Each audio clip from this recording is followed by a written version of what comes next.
Il progetto è partito 3 anni fa, l'idea di partenza era quella di costruire un'attività all'interno della quale si unissero più pensieri e più servizi. Trovata la location perfetta, perché per noi questa da subito è stata la location giusta, innamorati quindi del progetto, abbiamo costruito quello che è il progetto definitivo di FSM, quindi un contenitore di servizi e di emozioni, all'interno del quale abbiamo cercato di unire diversi servizi che appunto vanno dall'officina moto, un'officina che costruisce, fa manutenzione ma costruisce progetti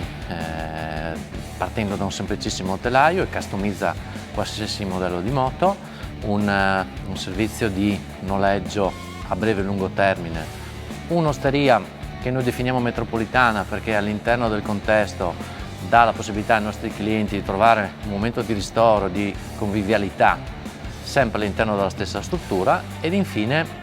una piccola parte dedicata all'abbigliamento che è sì per i clienti a 2 ruote, ma un abbigliamento casual che unisce tutte le altre attività. I fondi europei sono di fondamentale importanza per le piccole e medie imprese e soprattutto danno la possibilità a noi imprenditori di poterci adeguare a quelli che sono i continui cambiamenti dettati dai momenti storici, dalle crisi e soprattutto anche dalle idee, danno la possibilità a noi di poter strutturare e dare forma a quella che è un'idea iniziale e di tramutarla in un progetto vero e proprio. Questo per me è stato il punto fondamentale. Il Fondo Porfese mi ha dato la forza di poter poi tramutare un'idea in un progetto.